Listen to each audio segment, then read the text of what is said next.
'cause no matter where I'm going, there's never been a moment that I was not loved by you. Welcome to A Moment of Faith.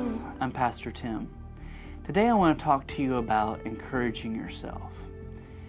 In 1 Samuel chapter 30, the Bible tells us, "But David encouraged himself in the Lord his God." Have you ever had a bad day? I mean, a really bad day. Car broke down, job situation went terrible, things all around, children got sick. I mean, just one thing after another, bad day.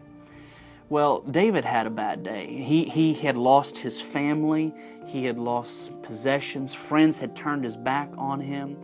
You see, the Amalekites, the enemies, had come in and taken everything that David had that was precious to him. And he's having a bad day. But in the midst of that bad day, the Bible tells us that David does something amazing, something that is really important for us to notice. He encourages himself. There was nothing in that situation that was encouraging. There was nothing in that situation that was good. Everything was bad about it. But in the midst of everything going wrong, everything being bad, David encourages himself, not in the situation, not in the things that were going on, but he encourages himself in the Lord.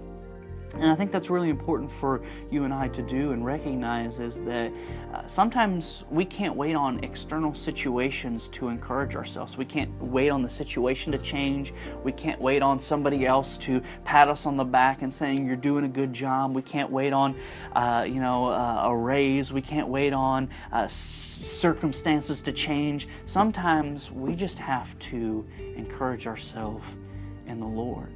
And David does this. He needed encouragement in that moment.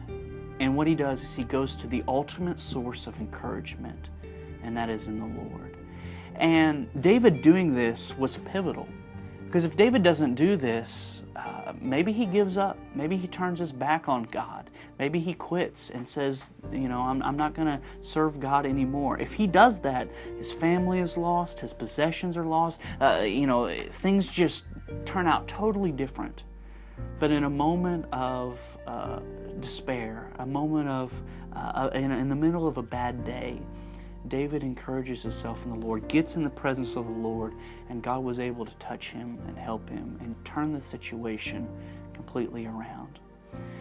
What are you facing today? What are you going through? What are you facing that you need God to touch you and help you in? Today I just want to challenge you to let God encourage you. Get in His presence. Begin to worship Him. Begin to thank Him for all the things that He's done for you. And if you do that, I'll tell you that He will encourage you. His presence will fall upon you and be the encouragement that you need. Today I just want to challenge you. Encourage yourself in the Lord.